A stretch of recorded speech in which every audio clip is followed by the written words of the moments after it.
Bureaucracy बेलगाम, जनता परेशान। काम करवाना नहीं आसान, मंत्री दरबार भी नाकाम। चांदना गुढ़ा के बाद विश्वेंद्र भी ब्यूरोक्रेसी पर उखड़े। पिछले 2 महीने में 3 कर चुका हूं। वो केवल अधिकारियों पे कागज लेने तक रह जाते, उसका कोई अर्थ नहीं निकलता। जनता पैसा लगा के आती है, कोई मोटरसाइकिल पे आता है, कोई जाड़े में आता है, कोई गर्मी में आता है, कोई बरसात में आता है। बीजेपी का दावा, काम न होने से कई मंत्री विधायक नाराज। तो कुल मिलाकर सरकार का जो अंतर्कल अंतर्विरोध है वो स्पष्ट तौर पर दिखाई देता है और यही कारण है कि राजस्थान की सरकार की गवर्नेंस पुअर है, जिसकी तकलीफ राजस्थान की जनता को है। चुनाव से पहले अफसरों की मनमानी नेताओं पर पड़ रही है भारी।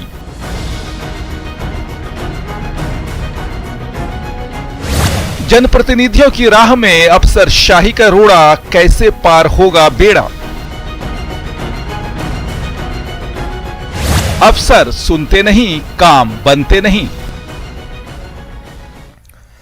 स्वागत है आप सभी का। आप देख रहे हैं प्राइम डिबेट, आपके साथ मैं हूं स्वप्निल। क्या राजस्थान में सरकार और ब्यूरोक्रेसी के बीच टकराव के हालात हैं? क्योंकि मंत्री विश्वेंद्र सिंह ने ब्यूरोक्रेसी के रवैये पर सवाल उठाए। हाल ही में ऐसा करने वाले वे मंत्रिमंडल के तीसरे सदस्य हैं।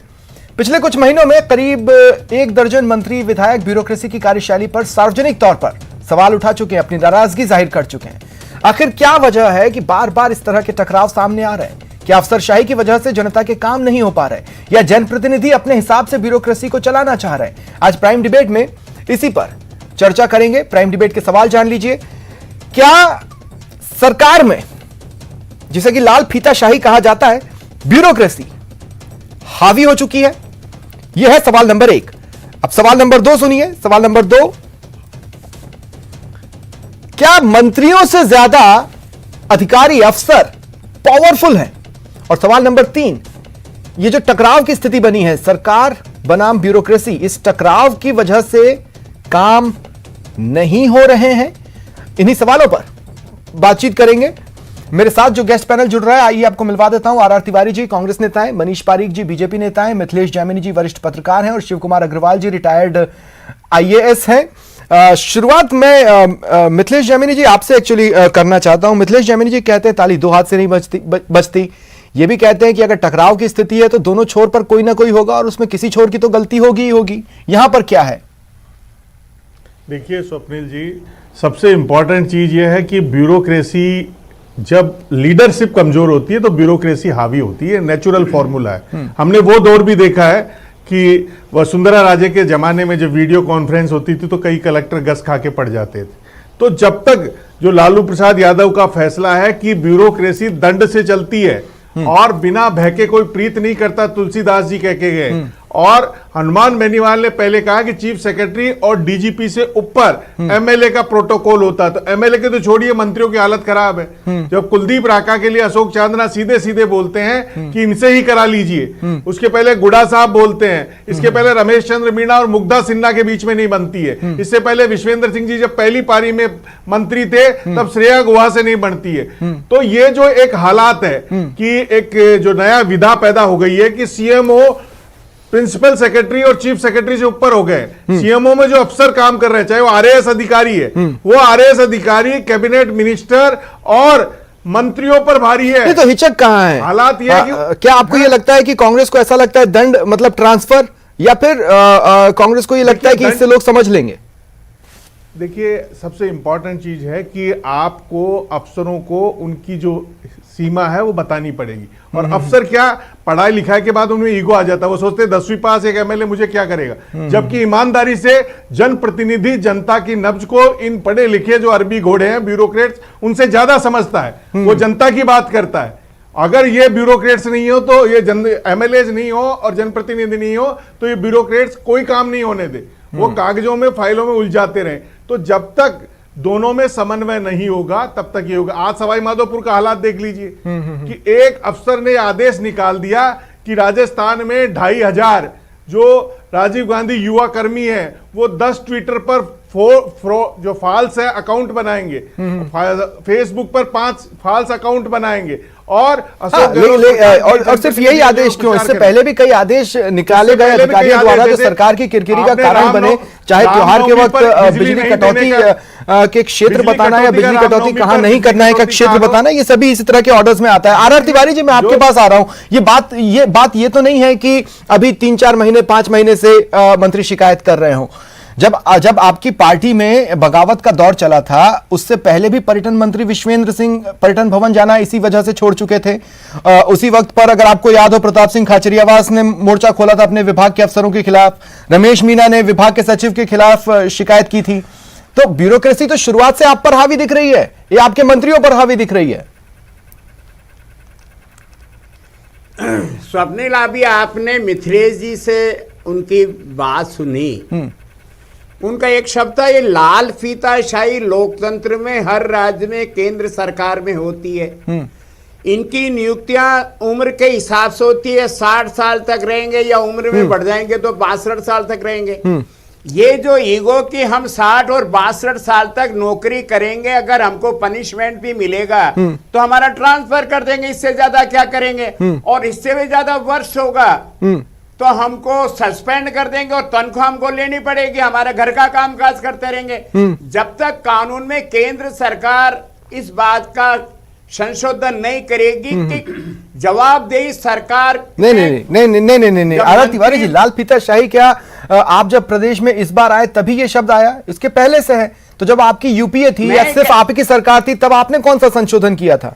ये भारतीय जनता पार्टी का शासन हो, टीएमसी का शासन हो, देश में कहीं भी हो, किसी भी राज्य में किसी भी दल का हो, भाई इनको उम्र के हिसाब से इनको अमर रहने का इनको मिल जाता कि 60 साल तक नौकरी करूंगा। बेईमानी करने के लिए अगर रोकने के लिए आर तिवारी सरकार ने सबसे ये बड़ा नियम अभियान चला रखा ये है। सेवा के नियम, ये सर्विस के नियम किसने बनाए थे? ये सेवा नियम और उन नियमों में संशोधन आपने भी तो नहीं किया। ये राष्ट्रीय समस्या मैं कह रहा हूं, भारत सरकार में हम देश के आज ही राष्ट्रीय समस्या बन गई क्या? करते हैं राज्य के मुख्यमंत्री जी तमाम दलों के नेताओं को प्रधानमंत्री जी बुलाएं, पूरा देश परेशान है नौकरशाहों से। आर तिवारी जी, एक सवाल और ले लें, मैं आपसे ये पूछता हूं, एक केंद्रीय मंत्री बता दीजिए जो ये कह रहा हो कि ब्यूरोक्रेसी उन पर हावी है या ब्यूरोक्रेसी हमारा काम नहीं कर रही। एक केंद्रीय मंत्री बता दीजिए। वो अखबारों में छपती नहीं है। अच्छा वो मोदी शासन है वहां। हाँ, वो ना कोई टेलीविजन पर बात आती है ना अखबारों में छपती है, तो राज्यों की खबरें आप जैसे पत्रकार, स्वतंत्र पत्रकार कम से कम कमियां तो बताते हैं। भारत सरकार की कमियां तो कहीं आती ही नहीं है। जो जनता से जुड़ी हुई चीजें वो तो आती नहीं, ना कोई टेलीविजन बताता ना अखबार बताता है, क्षेत्रीय टेलीविजन। लेकिन मैं आपको एक बात बताना चाहता हूं आर तिवारी जी, यहाँ पर मैं सिर्फ एक बात बताना चाहता हूं कि सेंटर में एक व्यक्ति विशेष को ब्यूरोक्रेसी में लाने के लिए डिसीजन सेंटर की तरफ से लिया गया था, जिस पर मौजूदा ब्यूरोक्रेसी ने नाराजगी भी जाहिर की थी लेकिन कुछ कर नहीं पाई थी। और मैं इसी सवाल के साथ मनीष पारीक जी आपके पास आ रहा हूं। देखिए, सुझाव तो बुरा नहीं है, ठीक है, हम इस बात पर नहीं जाते कि भाई सेवा नियम किसने बनाया, उसमें संशोधन उनके समय में उनने क्यों नहीं किया, लेकिन ब्यूरोक्रेसी हावी है। ये बिहार में आपकी मिलीजुली सरकार के भी चेहरों ने कहा हुआ है। मध्य प्रदेश में भी एक टाइम पर शिवराज सिंह चौहान ने यह कहा था, ऐसा नहीं है कि नहीं कहा था। छत्तीसगढ़ में तो आपको खामियाजा इस बात का भुगतना पड़ा, फिर भी आप नहीं सोच रहे। प्रदेश में क्या स्थिति है आपकी नजर में? स्वास्थ्य मंत्री को इस्तीफा देने की पेशकश करनी पड़ी अमित शाह को। हाँ। कि मेरे विभाग में अधिकारी मेरी बात मानते नहीं। और ठीक है, ये सवाल मनीष पारीक जी से है। मनीष पारीक जी, दिल्ली की सरकार तक यूपी की सरकार का मामला गया, तब जाकर के मामला सल्टाना पड़ा। ठीक है, वहां तो ठीक है। आर तिवारी जी, अब दूसरों को भी मौका दें प्लीज, दूसरों को भी मौका दें।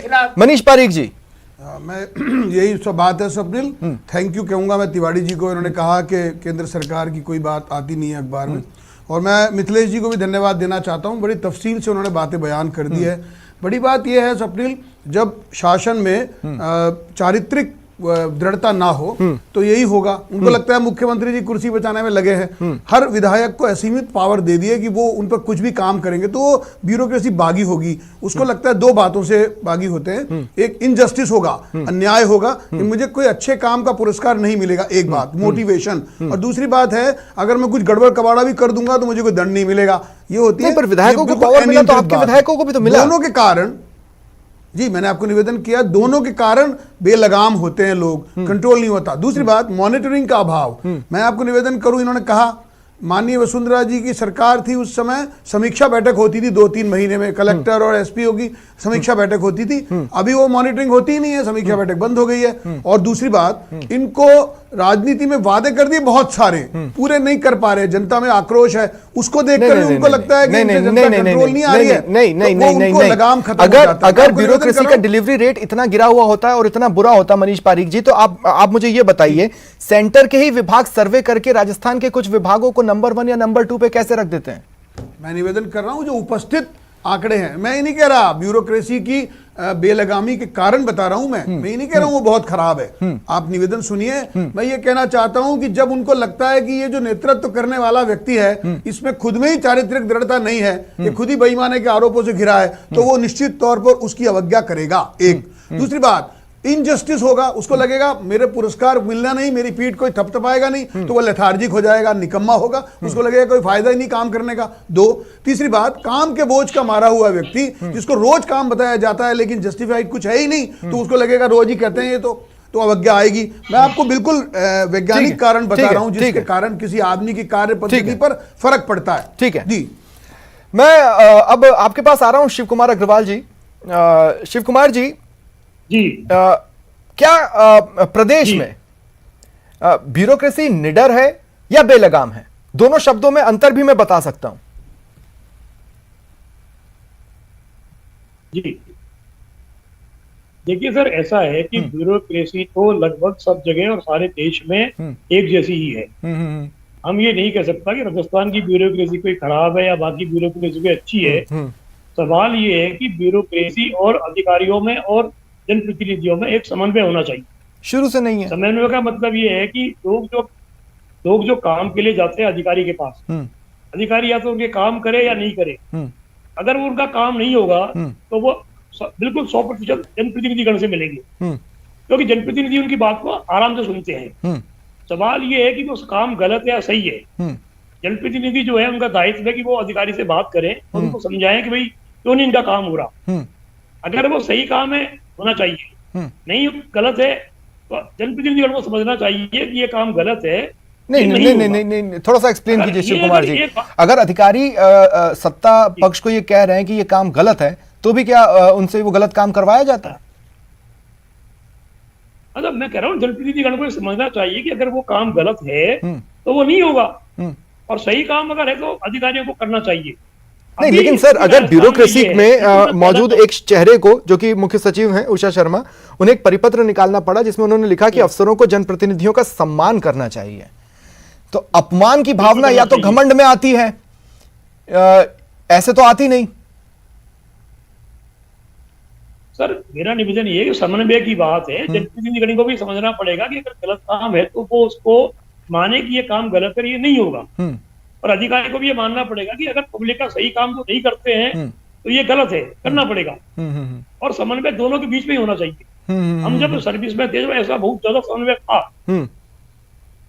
ठीक है, ठीक है। अधिकारी को भी समझना पड़ेगा कि कोई काम के लिए कह रहे हैं तो वो उनकी दायित्व को कहेंगे उनसे, पब्लिक उनसे मिल रही है तो बिल्कुल कहना पड़ेगा उनको, साहब करिए इनका काम, क्यों नहीं करते आप, गलत काम तो नहीं करें, सही काम तो करना पड़ेगा ना। ठीक है, ठीक है।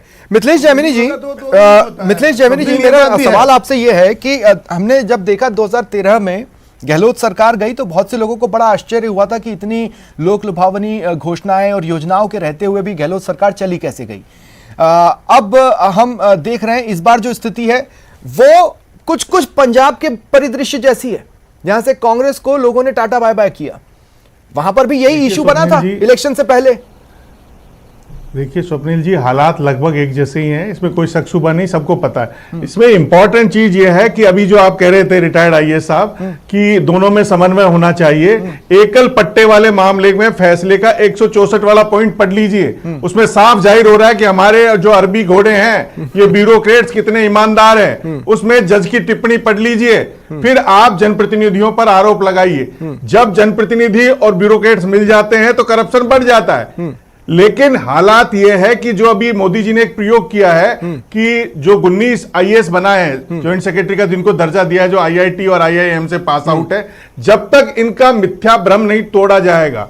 आज ब्यूरोक्रेट आदमी की हालत यह है कि गांव के जो धोती पहन के आदमी जाता है, उससे मिलने में शर्म आती है। अपने घर तो छोड़िए, ऑफिस में नहीं मिलते, 2-2 घंटे आप सेक्रेटरीट में जाके देख लीजिए। इनका जो अहंकार है, इस अहंकार को इनको छोड़ना पड़ेगा और जनसेवक बनना पड़ेगा, लोक सेवक बनना पड़ेगा। जनता के टैक्स से उनको तनख्वाह मिलती है, उनका ईगो इतना बढ़ा दिया। एक्चुअली क्या कई मंत्री भी ये सोचते हैं हम 5 साल बाद चले जाएंगे, ये तो यहीं रहेंगे, लेकिन उनको सर कह के बोलते हैं। मिथिलेश जी, आप मंत्रियों के घरों को देखें या ब्यूरोक्रेट्स के घरों को देखेंगे तो वहां पर एकदम आम या ग्रामीण परिवेश से आने वाले नागरिकों के से मिलने का एक रूम अलग होता है और मेहमानों से मिलने का रूम एक अलग होता है। ये तो हमने सदियों से देखा है। और जन सुनवाई किसी बंद से कमरे में, पंखे लगे कमरे में ग्रामीण जाता ही नहीं है, पार्क में नहीं। ब्यूरोक्रेट्स के घर तो ग्रामीण जाता ही नहीं है, जनप्रतिनिधि के घर ही जाता है। ब्यूरोक्रेट्स के घर जाने की ग्रामीण की औकात नहीं है। उनका एक अलग कोकस है, उनका एक एलीट क्लास का लाइजन ऑफिसर है, वो सारे काम देखते हैं, उनसे ही मिल पाता है। ये तो ब्यूरोक्रेट को छोड़ दीजिए, केवल जनप्रतिनिधियों के भरोसे चल रहे हैं। और राजस्थान में कभी कुंभाराम आर्य हुआ करते थे जो इनको बड़े बाबू बोलते थे, परशुराम मदेरणा होते थे जो इनको सामने कुर्सी नहीं रखते थे और पानी के लिए मटकी और डंकी रखते थे। जब तक ये दंड का प्रयोग नहीं करेंगे, राज दंड से चलता है। जब तक आप इनको आंख नहीं दिखाएंगे, जब तक इनको अधिकार विहीन करेंगे, नख और दंत विहीन राजनेता इन बेलगाम ब्यूरोक्रेट से नहीं लड़ सकता। ठीक है, तो फिर डर लगने लग गया। सवालों का सामना यहाँ आर तिवारी जी आपको करना होगा। सवाल नंबर 1 तो यह है, और आप प्लीज सवाल पे रुकिएगा आर तिवारी जी। कई बार होता ही है कि हम पूछते कुछ हैं, आप उसने ये कहा था, उसने वो कहा था, पे चले जाते हैं। अभी जो मैं कह रहा हूं उस पर ही रहिएगा प्लीज। तिवारी जी, अशोक गहलोत जी ने हाल ही में यह कहा कि सरकार मजबूत तभी अधिकारी साथ देते हैं, और शुरुआत से आपके मंत्री ब्यूरोक्रेसी पर कमेंट्स कर रहे हैं। इसका मतलब है कि क्या ब्यूरोक्रेसी को यह लगता है कि सरकार मजबूत नहीं है? हालांकि आप बार बार कहते हैं 126, लेकिन कुछ तो मैसेज जा रहा होगा। और सवाल नंबर 2 वो भी इंपॉर्टेंट है।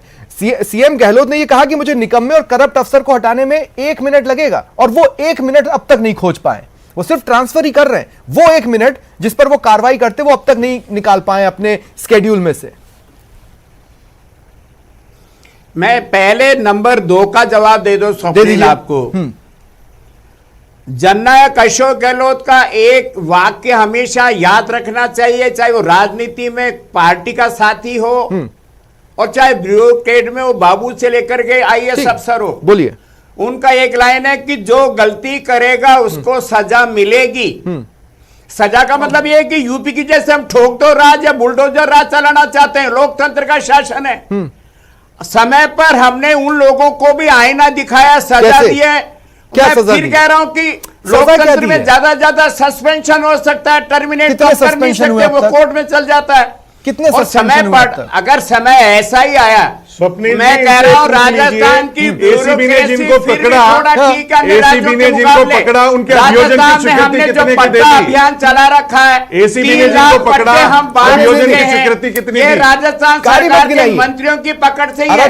कुछ मंत्रियों के सामने समस्या है, सीधे सवाल है, समाधान भी होगा। कार्रवाई बताइए ना, ट्रांसफर के अलावा कुछ मेरा एक सवाल बता नहीं पा रहे है कि अभियोजन की स्वीकृति क्यों नहीं देते एसीबी जो मामले पकड़ती है? यही बता दीजिए। जो भ्रष्टाचार में पकड़े गए ब्यूरोक्रेट्स उनको मलाईदारी पदों पर फिर लगा दिया। सिद्धू साहब के साथ जो विशेष 1 रुपए में उनको सलाहकार यूडीएच में नियुक्त कर रखा, उनके एकल पट्टे मामले में दोषी है। कोर्ट से बरी हो गए मिथिलेश भाई। अरे भाई कहां गए डीआईजी? आप आरोपी को अभियुक्त कैसे बना सकते हो?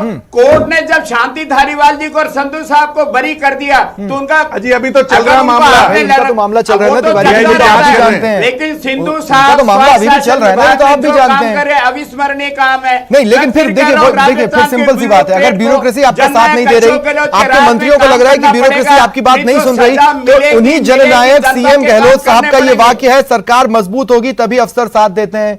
अगर अफसर साथ नहीं दे रहे हैं तो उनको लगता है कि सरकार मजबूत नहीं है। सरकार मजबूत है तभी तो अशोक गहलोत जी ने ये शब्द कहा है। राजस्थान में चाहे चिकित्सा का क्षेत्र हो, चाहे शिक्षा का क्षेत्र हो, और अभी तो ताजा घटना है खान विभाग में हमारे अमित शाह जो भारत के गृह मंत्री, उन्होंने राजस्थान को खनिज में नंबर 1 घोषित किया है। एक बात सुनिए, एक बहुत छोटी सी बात मैं आपसे कह रहा हूं, एक बहुत छोटी सी बात आपसे कह रहा हूं। 3 विधानसभा सीटों पर उपचुनाव थे, उस दौरान तीनों सीटों पर जाकर सीएम गहलोत ने जनसभा में यह कहा कि अगर आपने हमें नहीं जितवाया तो ब्यूरोक्रेसी हमारा सुनना बंद कर देगी। ये डर क्यों था उन्हें? इसीलिए ना कि कुछ तो संकेत उनको ब्यूरोक्रेसी से मिले होंगे। देखो, ये सरकार के बाबू और अफसर सबसे पहले सूंघने की ताकत इनके पास में होती है। तो इनको सूंघ लगता लिया। आने वाला राज बदलेगा या नहीं बदलेगा। हाँ। अच्छा कहा था सीएम साहब ने, उनको लग रहा था कि अगर ये 3 सीट उपचुनाव में सरकार हार जाती है, जैसा वसुंधरा राजे जी के साल 2018 खत्म होने के पहले ब्यूरोक्रेसी सूंघ चुकी थी। तो आपके पास बीजेपी के 4 साल 10 महीने बचे थे था। सरकार चलाने के, उससे पहले ही ब्यूरोक्रेसी सूंघ चुकी थी। ये सबसे पहले मैं कह रहा हूं, देश में अगर सबसे पहले परिवर्तन की आहट कोई सूंघता तो वो होता है ब्यूरोक्रेट, चाहे वो बाबू हो, चपरासी हो, चाहे आईएएस हो। ठीक है। तो अशोक गहलोत जी का मतलब ये था कि अगर उपचुनाव में अगर हमको वोट नहीं डालोगे तो ये ब्यूरोक्रेट समझ जाएंगे राज कांग्रेस का जा रहा है। इतनी शिकायत तो ब्यूरोक्रेट समझ चुके हैं, इसलिए ब्यूरोक्रेट आज भी हमारा काम कर रहे हैं। इसके बाद तो फिर मनीष पारिक जी कुछ कहने की जरूरत ही नहीं बचती है। तो इस लिहाज से तो फिर ब्यूरोक्रेट सूंघ चुके हैं। जी मैं आपको निवेदन करूं, वो तो है ही, ये खुद समझ रहे हैं। दूसरी बात ये कि बेईमान मिनिस्टर 3 हटाने पड़े, एक भी बेईमान अफसर को हटाया हो इसका कोई नजीर नहीं है। तो जो अपने रिश्तेदारों को आ रहे चिल्लाओ मत आप, जोर से बोलते हो खाली आप, मैं कह रहा हूँ ये इनका जो डोटा सरा जी है वो अपने रिश्तेदारों को आरएएस बना रहा है। आरएएस देखता है, उसको लगता है इसकी नौकरी नहीं करूंगा, जब वो देखता है 70,000 नहीं मनीष पारिक जी, फिर तो इसको मैं कह सकता हूँ खरीद रहा है चोर, तो वो चोर की बात क्यों मानेगा? इतने मामलों में इतनी तरह की जांच, इतनी तरह की चीजें केंद्र के द्वारा करवाई जा सकती है, तो ये मामला भी गृह विभाग, केंद्रीय गृह विभाग टैकल कर सकता था, क्यों नहीं कर रहा? इसलिए मैं कह रहा हूं आपकी ये ब्यूरोक्रेसी का बहाना है कि आपकी जो भ्रष्टाचारी सरकार है, नहीं, वो जो भ्रष्टाचार दो सेकंड मनीष पारिक जी, काउंटर लीजिए, मनीष पारिक जी काउंटर लीजिए प्लीज। मुकदमा दर्ज करने के लिए अपने जी 2 मिनट करते हैं तो उसकी बात को मानेंगे क्या? तिवारी जी 2 मिनट रुकिए, तिवारी जी 2 मिनट रुकिए, तिवारी जी प्लीज 2 मिनट रुकिए। मनीष पारिक जी मेरी बात सुनिए, चलती नहीं है। मनीष पारिक जी मेरी बात सुनिए, मेरी बात सुनिए ना मनीष पारिक जी, मनीष पारिक जी मेरी बात सुनिए। बोलना पड़ेगा। आपने एक मंत्री का नाम लिया और आपने आरएएस का नाम लिया। मैं आपसे ये कह रहा हूं, क्या केंद्रीय गृह विभाग जांच नहीं बिठा सकता था? क्यों नहीं बिठा रहा? क्या बीजेपी कोर्ट में नहीं जा सकती थी? क्यों नहीं जा रही? जी वो तो वहां से उनको राहत मिली है। आपने देखा महापौर को वापस से बहाल किया है। ये मिनिस्टर अगर काम करने को कह रहे हैं तो मुकदमा खाने का डर है। ये बात निवेदन करना चाहता हूं, ये इनकी जिम्मेवारी थी कानून व्यवस्था की, इन्होंने नहीं करी। ये महापौर को परेशान करके पार्षद खुद के पैर पे कुल्हाड़ी मार रहे कांग्रेस के। और मिनिस्टर से अगर दिलीप भागने तो भी आईएएस नहीं मानता है। मैं आपको बताना चाहता हूं अगर चोरी में साथ है तो वो नहीं मानेगा। शिव कुमार अग्रवाल जी अगर फिर मैं आपके पास आ रहा हूं, सुनिए ना, मेरे साथ रिटायर्ड आईएएस मौजूद है। वही जितने अच्छे से आईना दिखा सकते हैं भीतर के सिस्टम का, उतना आप और हम मिलकर नहीं दिखा सकते। शिव कुमार अग्रवाल जी मैं एक बार फिर आपके पास आ रहा हूं। देखिए इतना तो साफ है कि दूध का धुला कोई एक पक्ष हो यह बहुत ही मुश्किल है, और दोनों ही पक्षों को समझना होगा कि दूध के धुले तो दोनों नहीं है। हमने देखा है ब्यूरोक्रेसी को काम लटकाते हुए, हमने देखा, मान लीजिए कि भाई सूचना के अधिकार के तहत हमें कोई जानकारी लेनी है, साल 2-2 साल लटका दिया जाता है। नियम तो नहीं है लेकिन फिर भी लटका दिया जाता है। कौन लटकाता है? वही जो अपने आप को दूध का धुला कहना चाहता है, लेकिन है बहुत कुछ लिखा हुआ है। लेकिन वो मैंने आपसे जैसा निवेदन किया कि ये डिपेंड इसलिए हो रहा है कि ब्यूरोक्रेसी को जब तक आप सही तरीके से गाइड नहीं करेंगे, सबसे बड़ी बात यह है कि इनके ऊपर कंट्रोल करने के लिए आपको एक व्यवस्था बनानी पड़ेगी जहां हर बात की जवाबदेही हो, और ये तय किया जाए कि आपने किसी आदमी का काम क्यों नहीं किया, क्या कारण थे और क्यों नहीं कर रहे हैं आप। जब तक आप इस व्यवस्था को मजबूत नहीं करते तब तक ये दिक्कत आएगी। और जनप्रतिनिधिगण को ये मानना पड़ेगा कि भाई गलत काम पे हम कुछ गलत काम करें, ब्यूरोक्रेसी से हम सही काम के लिए गलत काम के लिए कहें तो ब्यूरोक्रेसी गलत काम नहीं करेगी। राजस्थान में तो बिल्कुल सही बात है कि इन लोग इस तरह के केसेस खूब आ रहे हैं कि जब जनप्रतिनिधिगण भी कह रहे हैं गलत काम, हमारा खुद भी इन्वॉल्व है, दूसरों को भी इन्वॉल्व करा रहे हैं, उस व्यवस्था को खत्म करना पड़ेगा। नहीं, लेकिन सर जनप्रतिनिधियों को हम चुनते हैं और तुम अफसरों ने मेरी ये बात नहीं मानी है, मैं तुम्हारे खिलाफ कार्रवाई करूंगा और उसको मीडिया में डाल सकते हैं, लेकिन उनमें ऐसी चारित्रिक दृढ़ता है ही नहीं क्योंकि वो गलत काम करते हैं खुद, और इसीलिए ब्यूरोक्रेसी उनकी नहीं मानती है। बात आ चुकी है, आपने थोड़ी देर पहले भी यही बात कही थी। Thank you. हाँ, मैं आपसे ये कह रहा हूं शिव कुमार जी कि जनप्रतिनिधि हम चुनते हैं जी, और आप जैसे लोग कैसे चुने जाएं इसका तरीका जनप्रतिनिधियों का ही बनाया हुआ है, उसमें खामी है। जी हाँ। कि खामी सिस्टम में कोई नहीं है। नहीं तो फिर खामी दंड इस दंड क्यों बात नहीं में महसूस है होता? कि जो- कई लोगों के लिए ट्रांसफर एक दंड महसूस होना चाहिए, शर्म महसूस होनी चाहिए कि हमें यहाँ पर रहते हुए हटा दिया गया, लेकिन लोग शर्म महसूस नहीं करते। सर उसका कारण ये है कि बहुत बड़े पैमाने पर पॉलिटिकल लोगों का और ब्यूरोक्रेसी का गठबंधन हो गया है। आप इसको नहीं समझ रहे। आज ठीक एक है। ब्यूरोक्रेट इस बात के लिए चिंता नहीं करता है कि कोई आदमी मेरे लिए क्या कहेगा। ठीक है, मिथिलेश अगर जैमिनी उसका जी, गठबंधन एमएलए आपका फाइनल कमेंट।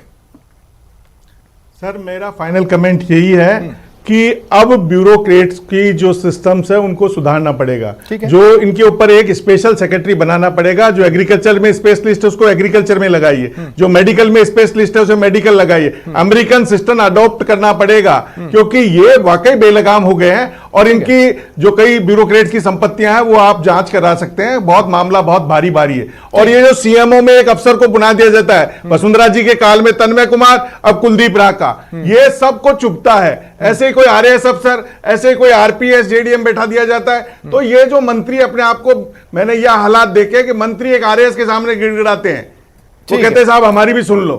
तो ये जो हालात है बदलने चाहिए। चलिए, इससे शुक्रिया जनता का शुक्रिया सम्मान आप गिर रहा है, लोकतंत्र चारों का कमजोर हो और रहा मेरे है। तमाम दर्शकों का हमारे साथ जुड़ने के लिए और इस चर्चा में शामिल होने के लिए। फिलहाल इतना ही। आप देख रहे थे प्राइम डिबेट। नमस्कार।